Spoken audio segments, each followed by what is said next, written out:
Hello guys, welcome to new video. आज की video में हम ट्यूटोरियल देखेंगे सोनी नेक्स 6 मिररलेस कैमरे का।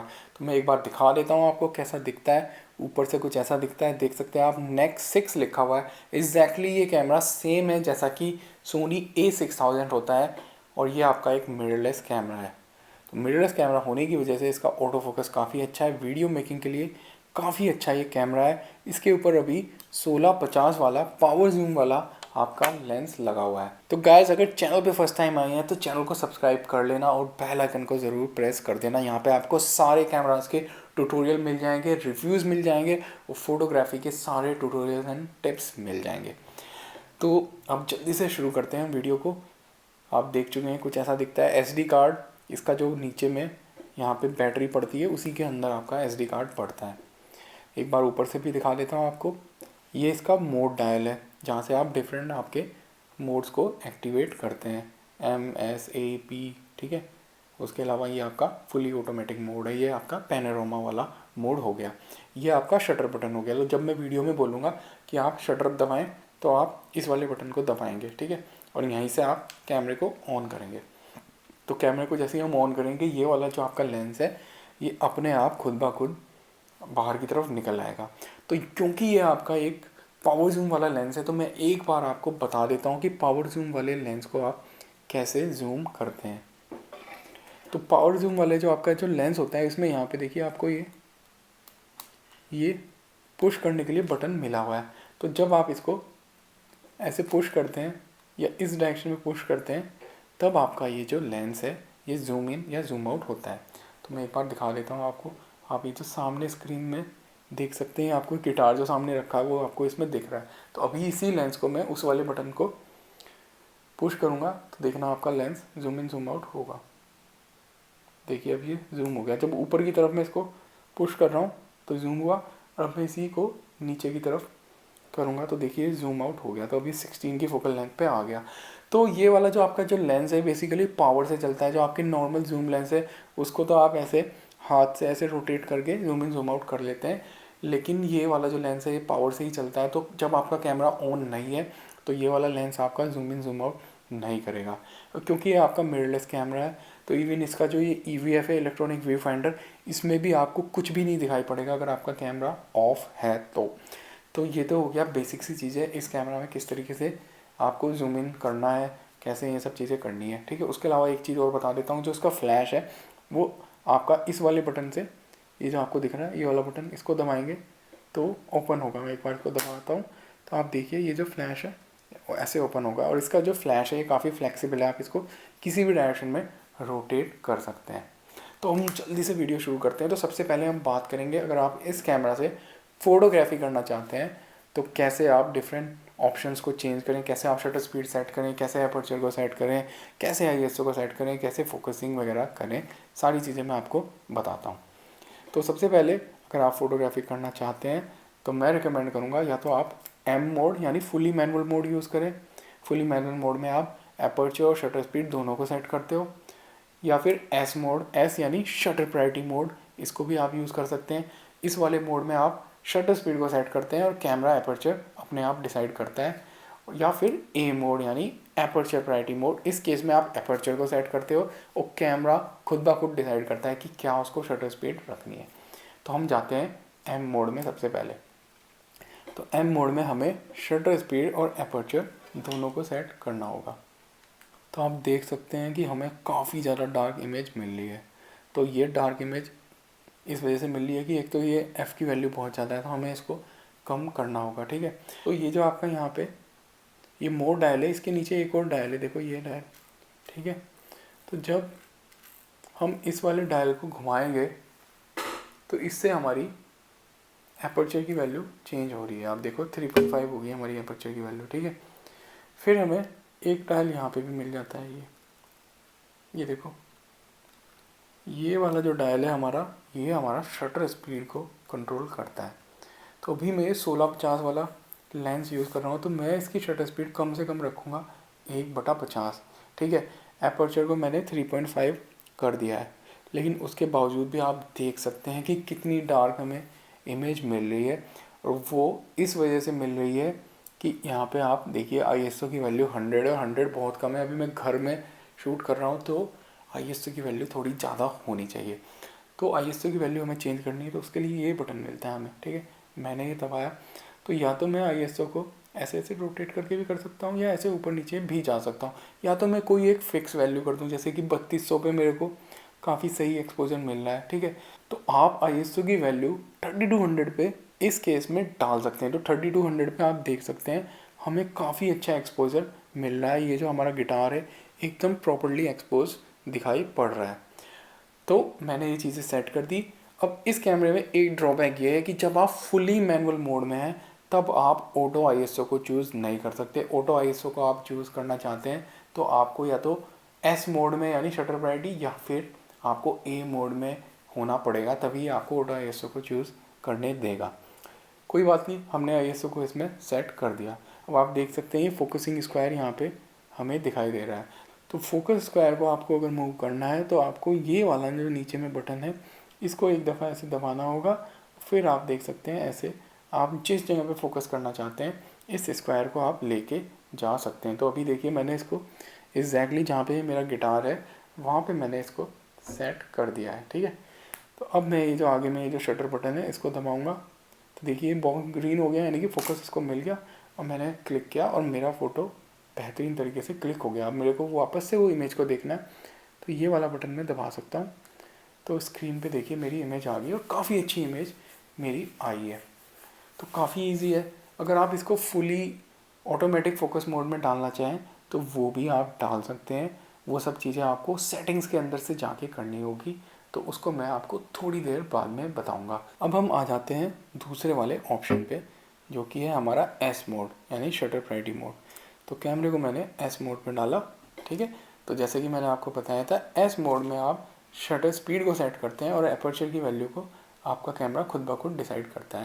अब देखिए आपको यहाँ पे ये दिख रहा है, इस स्क्रीन को आपको हटाना है तो आप हल्का सा हाफ प्रेस करें, वो जो आगे का शटर बटन है ये स्क्रीन गायब हो जाएगी और आपको ये दूसरी वाली जो स्क्रीन है जो लाइव व्यू वाला है वो आपको मिल जाएगा। अब हम इसमें ISO की वैल्यू को ऑटो करना चाहें तो इस दफ़ा हम कर सकते हैं। तो उसको करने के लिए हम ये ISO वाला ये बटन दबाएंगे। आप देख सकते हैं अब की बार मैं ISO को सिलेक्ट कर सकता हूँ ऑटो ISO ऑटो। तो ISO ऑटो करने का सबसे बड़ा फ़ायदा ये है कि अब अगर कुछ भी लाइटिंग सिचुएशन चेंज होती है, जैसे आप आउटडोर शूट कर रहे हो तो आपका कैमरा ISO की वैल्यू को खुद ब खुद एडजस्ट कर लेगा कि क्या उसको ISO रखना है। अगर मान लीजिए लाइट ज़्यादा होगी तो ISO को कैमरा कम कर देगा, लाइट कम होगी तो ISO को बढ़ा देगा। तो उससे जो आपका टाइम वेस्ट होता है बार बार इन सेटिंग्स को चेंज करने में वो आपका सेव हो जाएगा। अब जैसे कि मैंने आपको बताया था ये जो फोकसिंग स्क्वायर है आपको इसको मूव करना है तो आप ये वाला जो बटन है इसको दबाएं, ठीक है। मैंने इसको दबाया और आप देखिए मैं इसको जहाँ मर्जी चाहें वहाँ पे मूव कर सकता हूँ। तो इस बार मैं थोड़ा सा और जूम इन करके फ़ोटो ले लेता हूँ कैमरे का। देखिए मैंने इसको गिटार को थोड़ा जूम इन कर दिया तो अब ये और करीब से दिख रहा है। और जूम इन करने का तरीका मैंने आपको पहले बताया ही था, वो जो पावर जूम वाले लेंस में नॉब बना हुआ है उसको आप यूज़ कर सकते हैं जूम इन करने के लिए। और अब आप देख सकते हैं शटर स्पीड मेरी 1/50 है और F की वैल्यू इसने 4.5 की है। तो जो F की वैल्यू है मैंने सेट नहीं की, F की वैल्यू कैमरा ने खुद ब खुद सेट की है। तो S मोड में अगर आपको शटर स्पीड को चेंज करना है तो ये वाला जो डायल है इससे आपको चेंज करना होगा। तो अब मुझे फ़ोटो क्लिक करना है तो सामने वाला जो शटर बटन मैंने दबाया और मेरा फ़ोटो क्लिक हो गया और देख सकते हैं काफ़ी अच्छा बेहतरीन ये फ़ोटो हमारा आया है। अब हम अगले मोड में जाते हैं जिसको कि हम बोलते हैं एपर्चर प्रायोरिटी मोड यानी कि A मोड। तो A मोड में मैंने कैमरे को डाला। अब वापस से मैं इस लाइव स्क्रीन पे आता हूँ। अब इस केस में मुझे चेंज करनी है एपर्चर की वैल्यू। तो ये जो आगे वाला जो ऊपर में डायल है मैं इसको घुमा रहा हूँ तो आप देख सकते हैं एपर्चर की वैल्यू चेंज हो रही है हमारी। तो एपर्चर की वैल्यू मैं क्योंकि घर के अंदर शूट कर रहा हूँ मैं चाहता हूँ कि ज़्यादा से ज़्यादा लाइट मुझे मिले तो मैं इसकी कम से कम वैल्यू रखने की कोशिश करूँगा। अभी के लिए मैंने इसकी वैल्यू रख दी है F5 और शटर स्पीड कैमरा अपने आप डिसाइड कर रहा है, देखिए फ्लक्चुएट कर रही है 1/40, ठीक है।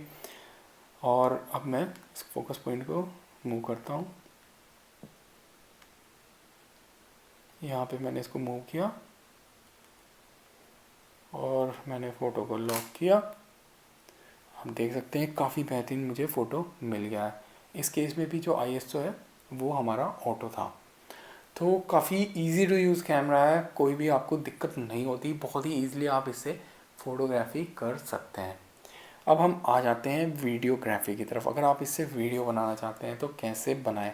बहुत ही सिंपल है गाइस। आप वीडियो अगर बनाना चाहते हैं तो पहला रिकमेंडेशन मेरा आपसे ये है कि आप फुली मैनुअल मोड को यूज़ करें, यानी कि M मोड को।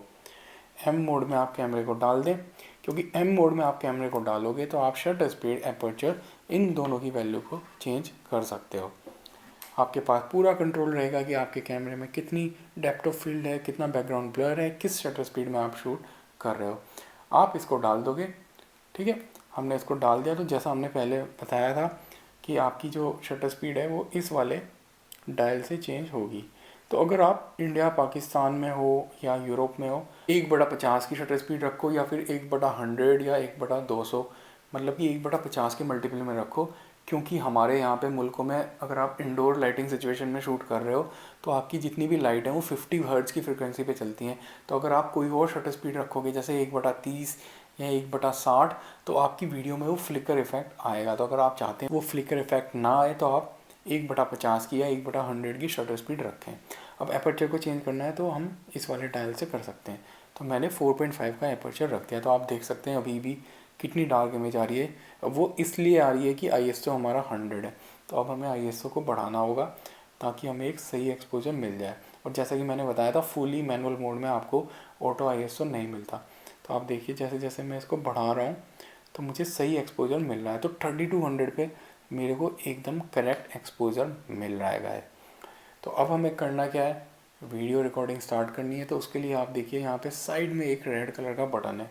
तो सिंपली इस बटन को हमें दबा देना है, लेकिन हाँ उससे पहले हमें एक जगह फोकस को लॉक कर देना है। फोकस को जैसे मैंने आपको बताया, इस वाले बटन को दबा के आप कहीं भी अपना फोकस लॉक कर सकते हैं। मैंने यहाँ पे अपना फोकस कर दिया, ठीक है। अब मैं इस बटन को दबा के इसको रिकॉर्डिंग को स्टार्ट कर सकता हूँ। तो आप देख सकते हैं यहाँ पे हमारा टाइम स्टार्ट हो गया। अगर आपको रिकॉर्डिंग को अब स्टॉप करना है तो वापस से आपको ये वाला बटन दबा देना है।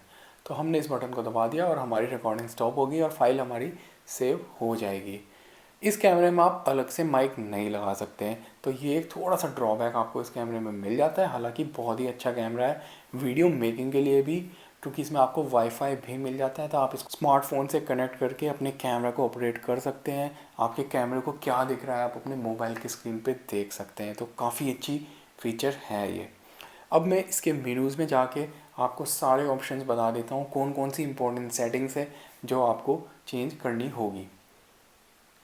तो कुछ सेटिंग्स तो आप यहाँ पे बटन्स के थ्रू ही कर सकते हैं, जैसे कि यहाँ पे आपको ये दिख रहा है टाइमर और ये ड्राइव मोड का ऑप्शन। तो इसको आप ऐसे दबाएंगे तो आपको देखिए डिफरेंट ड्राइव मोड मिल जाएंगे, जैसे कि सिंगल शूटिंग आप सेलेक्ट करोगे तो कैमरा एक बार शटर दबाने पे एक ही फ़ोटो क्लिक करेगा।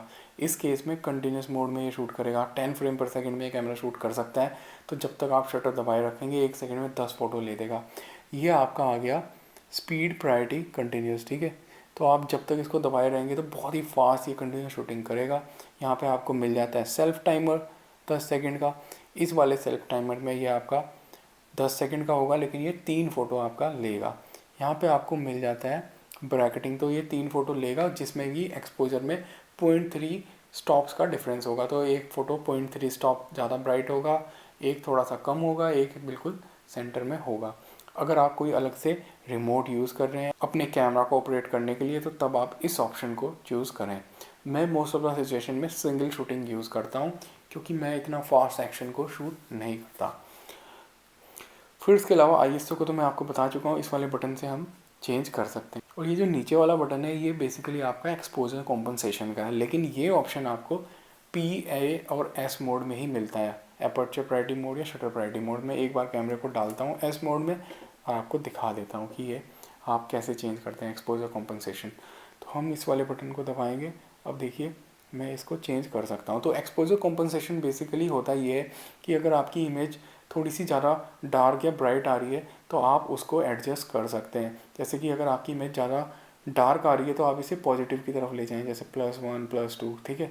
तो आपकी इमेज थोड़ी ब्राइट हो जाएगी। अगर आपकी इमेज बहुत ज़्यादा ब्राइट आ रही है तो आप इसे नेगेटिव में ले जाएं, ताकि आपकी इमेज लेस ब्राइट हो सके, ठीक है। अगर आप इसे 0 पे रखेंगे तो आपकी इमेज जो कैमरा डिसाइड कर रहा है एक्सपोजर, उसी एक्सपोजर को यूज़ करेगी। लेकिन कई बार कैमरा गलत एक्सपोजर डिसाइड कर लेता है, तो ये वाला ऑप्शन आपके लिए तब ज़्यादा यूज़फुल हो जाता है। कैमरे ने इमेज को ज़्यादा ब्राइट कर दिया तो आप उसको कम ब्राइट कर दो, कैमरे ने इमेज को ज़्यादा डार्क कर दिया तो आप उसको थोड़ा ज़्यादा ब्राइट कर दो। काफ़ी यूज़फुल ऑप्शन है। तो यहाँ से तो आप यही सब ऑप्शन को चेंज कर सकते हो। उसके अलावा ये जो AEL है, तो ये बेसिकली आपका एक्सपोजर लॉक होता है। अब हम आ जाते हैं मेनू के अंदर।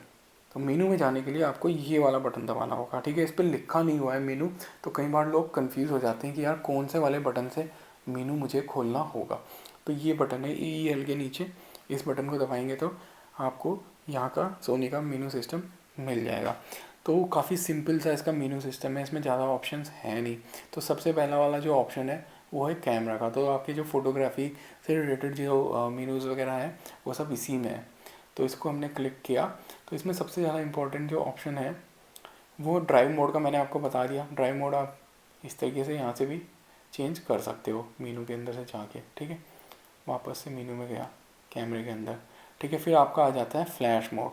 तो फ्लैश मोड में आपका फिल फ्लैश है, ठीक है। फिर आप ऑटो पे भी डाल सकते हो उसको, ऑटो फ्लैश, ठीक है। फ्लैश को आप परमानेंटली ऑफ भी कर सकते हो। रियर सिंक वाला हो गया। तो अगर आप बिगिनर हैं तो आप इसको फिल फ्लैश पे रखें। फिल फ्लैश से ये होगा कि अगर आप फ्लैश यूज़ कर रहे हैं, आप थोड़ी सी एक्स्ट्रा लाइट ऐड करना चाहते हैं, आपका सीन थोड़ा डार्क है, तो फिल फ्लैश आपका उस सीन में एग्जिस्टिंग लाइट में थोड़ी सी और एक्स्ट्रा लाइट को ऐड कर देगा। फिर आपका आ गया AF/MF सेलेक्ट, ठीक है। तो अगर आप इसको MF पे डाल दोगे तो अब आपका जो लेंस है वो ऑटो फोकस नहीं करेगा, सिर्फ मैनुअली ही फोकस करेगा, ठीक है। फिर अगर आप इसने ऑटो फोकस पे डाला हुआ है तो आपका जो लेंस है वो ऑटो फोकस करेगा। तो अगर आप बिगिनर हैं तो आप इसको AF पे डालें। ये आपको 3 ऑप्शन इसमें मिल जाते हैं। फिर आपको एक ऑप्शन मिलता है DMF। तो इसमें आप अपने फोकस को माइक्रो एडजस्ट कर सकते हैं। कई बार ऐसा होता है कि आपका लेंस बिल्कुल करेक्टली फोकस नहीं करता, वो बैक फोकस करता है, आगे करता है फोकस, या पीछे फोकस करता है। तो उस चीज़ को आप इस वाले ऑप्शन में जाके एडजस्ट कर सकते हैं। तो बिगिनर है तो आप इसको AF पे डालें, ठीक है। फिर हम जाते हैं वापस से मेनू में। फिर आपका आ गया ऑटो फोकस एरिया मोड। ये भी काफ़ी इंपॉर्टेंट ऑप्शन है। तो अभी देख सकते हैं आप, जब हम फ़ोटो क्लिक कर रहे हैं तो सेंटर में एक छोटा सा स्क्वायर था जिसको कि हम इधर से उधर मूव कर पा रहे थे। अगर आप इसको सेंटर पे कर दोगे तो ये आपका सेंटर में जो भी सब्जेक्ट होगा उसको ऑटोमेटिकली डिटेक्ट कर लेगा।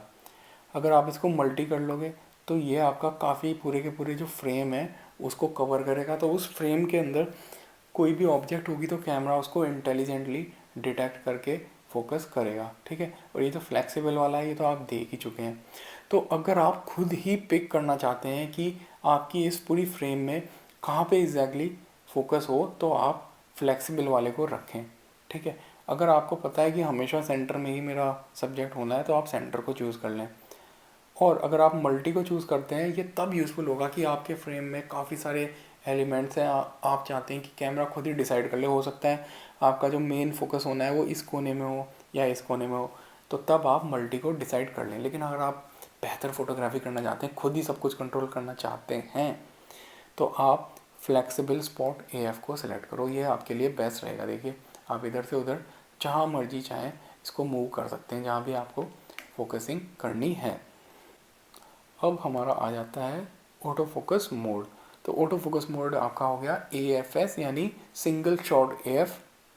फिर आपका हो गया कंटिन्यूस AFC। तो सिंगल शॉट AF तब यूज़फुल है जब आपका सब्जेक्ट मूव अराउंड नहीं कर रहा है। जैसे आप पोर्ट्रेट फोटोग्राफी कर रहे हैं, आपने एक बार सब्जेक्ट के ऊपर फोकस लॉक कर दिया, वो उसी पोजीशन में है, फिर आपने फ़ोटो अपना क्लिक कर लिया।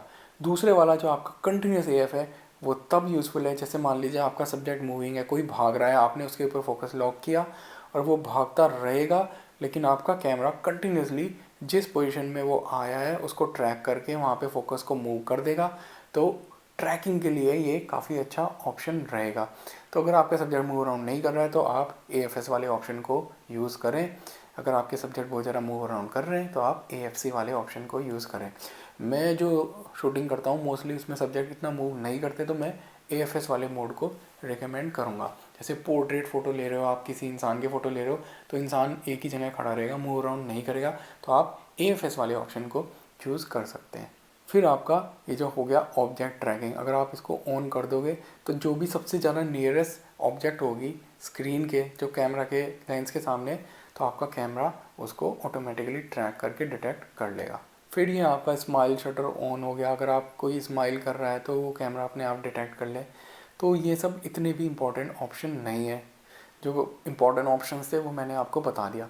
जैसे कि आपका सॉफ्ट स्किन इफेक्ट हो गया, ये आपकी स्किन को थोड़ा सा सॉफ्ट बना देगा, स्किन टोन थोड़ी अच्छी आपकी बनेगी, तो आप इसको भी ऑन कर सकते हैं अगर चाहें तो।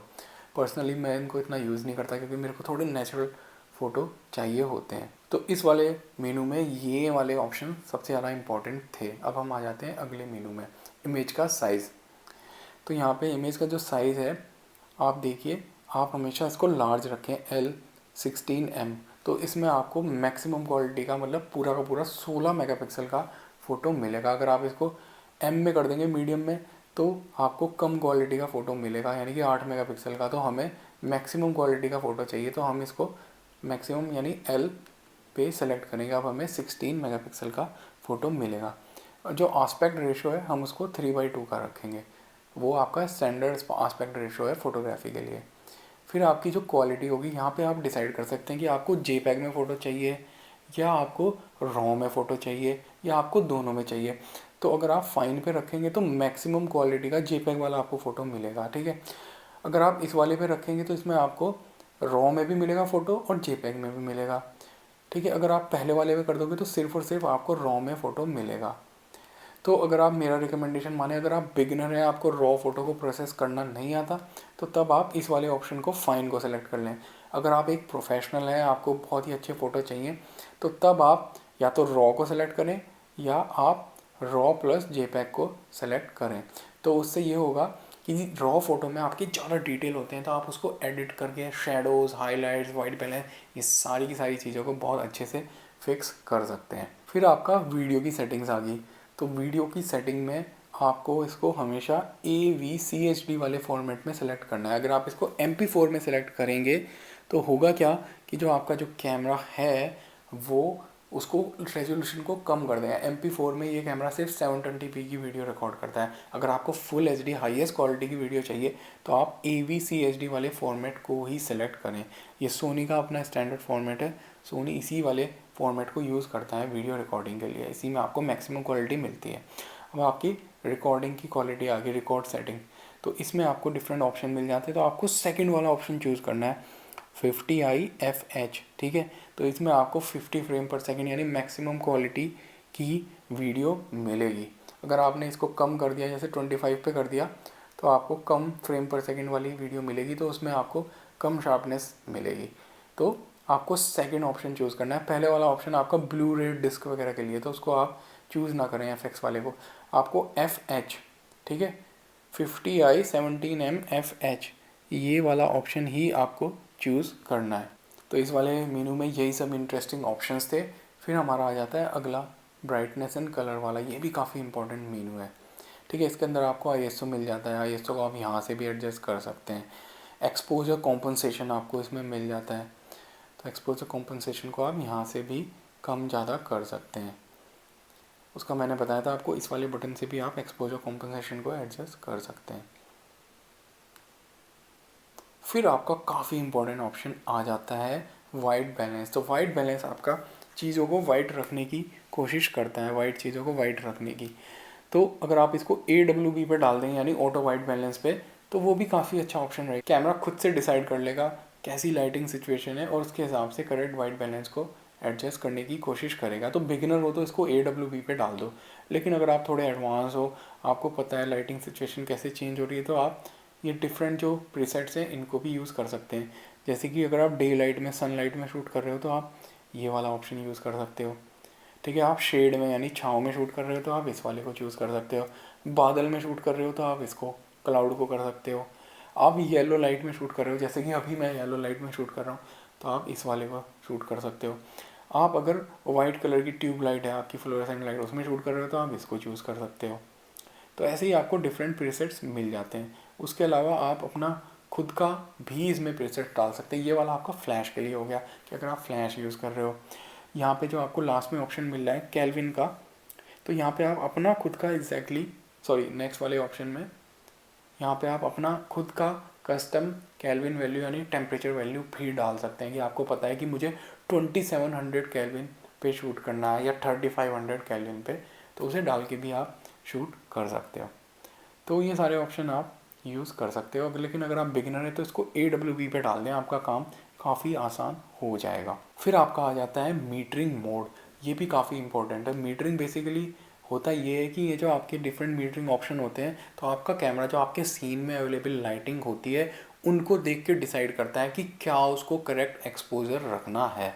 तो आप देख सकते हैं इसमें आपको एक सेंटर का ऑप्शन मिलता है, एक आपको स्पॉट का मिलता है, फिर आपको मल्टी का मिलता है। ठीक है, तो ये जो आपको स्पॉट वाला है, तो जिस जगह आपने अपना फोकस लॉक किया है, मान लो आपने किसी इंसान के चेहरे पे अपना फोकस लॉक किया है, तो उस चेहरे को वो करेक्टली एक्सपोज करने की कोशिश करेगा कैमरा। ठीक है, इस केस में मल्टी में जो पूरा का पूरा सीन है, जैसे कि आप लैंडस्केप फ़ोटो ले रहे हो, उसमें आपका बादल है, आसमान है, पानी है, पेड़ है, तो हर चीज़ों की जो अवेलेबल लाइटिंग है उसको वो कैलकुलेट करके एक करेक्ट एक्सपोजर तैयार करने की कोशिश करेगा। तो लैंडस्केप फ़ोटोग्राफी के लिए ये काफ़ी अच्छा ऑप्शन रहेगा।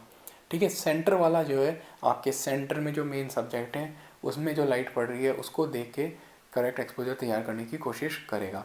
तो स्पॉट वाला आपके लिए तभी यूज़फुल रहेगा जब आप किसी पोर्ट्रेट फ़ोटो वगैरह को लेना चाह रहे हो, तो ताकि इंसान का चेहरा करेक्टली एक्सपोज हो जाए। और ये वाला मल्टी वाला लैंडस्केप फ़ोटो वगैरह के लिए सही रहेगा। और सेंटर वाला अगर आपके मेन सब्जेक्ट सेंटर में है तो तब ये यूज़फुल रहेगा। फिर हमारा आ जाता है फ्लैश कॉम्पनसेशन। तो बेसिकली फ्लैश कॉम्पनसेशन ये होता है कि अगर आपका जो फ्लैश जो फायर हो रहा है, आपको इसकी पावर को बढ़ाना है, तो देखो आप इसे प्लस माइनस में ऐसे कर सकते हो, नहीं कम भी कर सकते हो। ठीक है, -2 से लेके +2 तक ये जाता है। तो जब भी आप फ्लैश को यूज़ कर रहे हो, आप चाहते हो फ्लैश ज़्यादा पावर के साथ फायर करें, ठीक है, ज़्यादा लाइट फेंके, तब आप इसे प्लस की तरफ ले जाओ। आप चाहते हैं कि फ्लैश थोड़ी कम लाइट फेंके, तो तब आप इसे नेगेटिव की तरफ ले जा सकते हैं। फिर ये आपका ऑटो HDR वाली सेटिंग आ गई है। ठीक है, आप इसको भी HDR ऑटो पे डाल सकते हो, लेकिन प्रॉब्लम ये है कि अगर आप इसको HDR ऑटो पे डाल दोगे तो आपका जो एक्सपोजर कॉम्पनसेशन है वो काम नहीं करता है। फिर आपके आ जाते हैं पिक्चर इफ़ेक्ट। तो ये पिक्चर इफ़ेक्ट बेसिकली फ़िल्टर्स होते हैं, जैसे आपके इंस्टाग्राम पे होते हैं। मैं तो इसको पर्सनली यूज़ नहीं करता। तो आप देखिए, ब्लैक एंड वाइट और HDR पैनोरामा, सॉफ्ट फोकस, ये एक और आपको फ़िल्टर मिल गया ब्लैक एंड वाइट का, तो काफ़ी सारे मिल जाते हैं। तो पर्सनली मैं तो कहूँगा कि आप यूज़ ना करो। फिर ऐसे ही आपका क्रिएटिव स्टाइल हो गया, इसमें भी आपको देखो डिफरेंट ये फ़िल्टर्स मिल जाते हैं, जिसमें जैसे विविड हो गया, विविड में आपको थोड़े ज़्यादा रिच कलर मिलेंगे, पोर्ट्रेट में थोड़ी सी सॉफ्ट स्किन टोन मिलेगी, लैंडस्केप में आपके जो ग्रीन और ब्लू कलर है थोड़े और निखर के आएंगे। तो इसको भी मैं स्टैंडर्ड पे यूज़ करता हूँ, जो भी मुझे एडजस्टमेंट करने होते हैं मैं बाद में कर लेता हूँ। तो ये इतने भी इंपॉर्टेंट ऑप्शन नहीं है, तो आप इनको स्टैंडर्ड पे रख सकते हो। तो ये वाला मेनू तो हमारा कवर हो गया। फिर आपका एक प्लेबैक का ऑप्शन आ जाता है, तो ये इतना भी इम्पोर्टेंट ऑप्शन नहीं है फोटोग्राफी के लिए। तो इसमें बेसिकली उस टाइप के ऑप्शन होते हैं कि आप लाइक कितने सेकंड के लिए इमेज को रिव्यू करना चाहते हो स्क्रीन पे, जैसे आपने फ़ोटो क्लिक किया, आपको क्या सेटिंग्स रखनी है जब आप अपने फ़ोटोज़ को कंप्यूटर पर डिस्प्ले करना चाहते हो, तो यही सब चीज़ें इसमें होती हैं। उसके अलावा आपको इसमें कुछ एप्लीकेशंस भी मिल जाती हैं सोनी की, आप इसमें अलग से एप्लीकेशंस को इंस्टॉल भी कर सकते हो। फिर जो सबसे इम्पोर्टेंट मेनू आ जाता है जो लास्ट में बचा है, वो है सेटअप का। तो सेटअप के अंदर आपको अपना कार्ड फॉर्मेट करना है, वो ऑप्शन मिल जाता है। ठीक है, फाइल नंबर्स को रीसेट करना है, फ़ोल्डर कौन से फ़ोल्डर के अंदर आपको अपनी इमेज स्टोर करनी है, फ़ोल्डर का नाम क्या रखना है। ठीक है, आपको जो आपका कार्ड में कितना स्पेस बचा है वो भी आप देख सकते हैं। इतनी मिनट की देखो आपकी वीडियो बन जाएगी, इतने इमेज इसमें आ जाएंगे, वो सारी चीज़ें इसमें ये दिखा रहा है हमें। उसके अलावा आपको इसमें फोकस पिकिंग का कलर, फोकस पिकिंग का लेवल, ये सब ऑप्शन मिल जाते हैं। डिजिटल जूम आपको ऑन करना है तो वो भी आप इस वाले मेनू में जाके ऑन कर सकते हो। मैनुअल फोकस असिस्ट, वो आपको मैनुअल फोकस को असिस्ट करने में हेल्प करेगा ताकि आप करेक्टली फोकस कर सकते हो। जो कलर स्पेस है वो आप हमेशा sRGB रखो। ठीक है, और ये जो आपका स्टडी शॉट है इसको आप ऑन रखो। अगर आप इसको ऑफ़ कर दोगे तो जो आपका ये जो लेंस के अंदर जो इमेज स्टेबलाइजेशन होता है वो काम नहीं करेगा। तो अगर आपने इसको ऑफ़ किया हुआ है तो एक बार चेक कर लेना, वरना आपका जो कैमरा शेक की वजह से फ़ोटो ख़राब हो जाते हैं, ऐसा हो सकता है। तो इसलिए आप इसको ऑन रखो तो आपको शार्प फ़ोटो मिलेंगे। लॉन्ग एक्सपोजर नॉइज़ रिडक्शन को आप ऑन रख सकते हो। हाई आईएसओ नॉइज़ रिडक्शन इसको भी आप ऑन रख सकते हो या ऑटो पे डाल सकते हो, ठीक है। तो यही सब आपको इसमें ऑप्शंस मिल जाते हैं। ये वाला काफ़ी इंपॉर्टेंट है आपके लिए ऑप्शन, मूवी ऑडियो रिकॉर्डिंग। अगर आपने इसको ऑफ़ कर दिया है तो जब आप इससे वीडियो बनाओगे तो आपकी वीडियो में साउंड कैप्चर नहीं होगी। तो आप इसको चेक कर लेना, अगर आपकी वीडियो में साउंड नहीं आ रही है तो इसको ऑन रखो। विंड नॉइज़ रिडक्शन इसको आप ऑफ़ कर दो, किसी काम का नहीं है ये। अगर आप यूज़ करते हो तो एक अजीब सी डिस्टॉर्ट कर देता है आपकी ऑडियो को। और ये वाला ऑप्शन हो गया आपका, अगर आपको अपने लेंसेज को माइक्रो एडजस्ट करना है तो इसकी वैल्यू को आप कम ज़्यादा करके एग्जैक्टली आपको जहाँ पे फोकस चाहिए बिल्कुल उसको नेल कर सकते हो। तो काफ़ी अच्छा ये ऑप्शन आपको मिल जाता है, क्योंकि हर कैमरे में ये ऑप्शन नहीं होता। और ये इतना सस्ता और बेसिक कैमरा होने के बावजूद भी आपको ये ऑप्शन मिल रहा है, तो काफ़ी अच्छी ये बात है। AEL की सेटिंग से आप ये जो AEL वाला बटन है इसको आप कस्टमाइज़ कर सकते हैं। आप चाहें तो इसको किसी और पर्पस के लिए भी आप यूज़ कर सकते हैं, जैसे कि ऑटो फोकस मैनुअल फोकस में आपको स्विच करना है तो उसके लिए भी आप इस बटन को असाइन कर सकते हैं। ऑटो फोकस मोड को चेंज करने के लिए भी इसको यूज़ कर सकते हैं। तो ये बेसिकली मेनू में जाके आपको कस्टमाइज़ करना होगा। तो मैं तो इसको इतना यूज़ नहीं करता, तो मैं इसको डिफ़ॉल्ट पे छोड़ देता हूँ। आप यहाँ से बीप को ऑन या ऑफ भी कर सकते हैं, जब भी आपका कैमरा फ़ोटो ले या फोकस लॉक करे तो बीप करे या ना करे। उसके अलावा आप यहाँ से अपनी लैंग्वेज को भी चेंज कर सकते हैं, अगर आप इंग्लिश के अलावा फ्रेंच, स्पेनिश या किसी और लैंग्वेज में इसको डालना चाहते हैं तो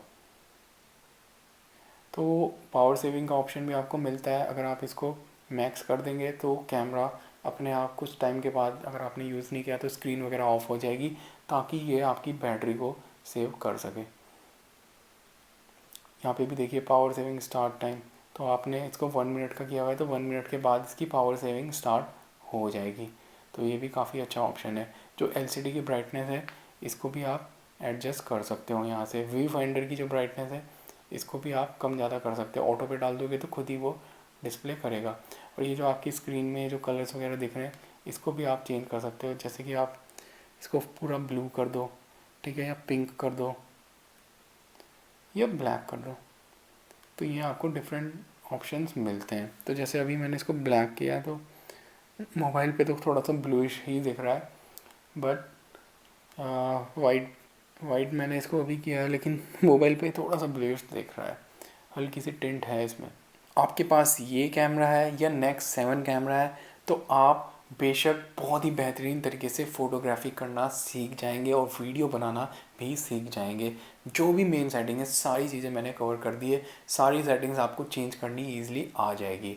उसके अलावा भी अगर आपके पास कोई डाउट्स हैं तो आप यहाँ कमेंट कर सकते हैं या इंस्टाग्राम पे फॉलो करके मुझे आप रिक्वेस्ट भेज सकते हैं। ऑलराइट गाइस, वीडियो अच्छी लगी हो तो लाइक एंड शेयर कर देना, और चैनल को अभी तक सब्सक्राइब नहीं किया तो गाइस चैनल को सब्सक्राइब कर लेना। आप लोग ऐसे ही मोटिवेट करोगे तो मेरा उत्साह और ज़्यादा बढ़ेगा, फिर मैं आपके लिए और भी अच्छा कंटेंट लेके आ सकता हूँ, क्योंकि वीडियो बनाने में बड़ी मेहनत लगती है।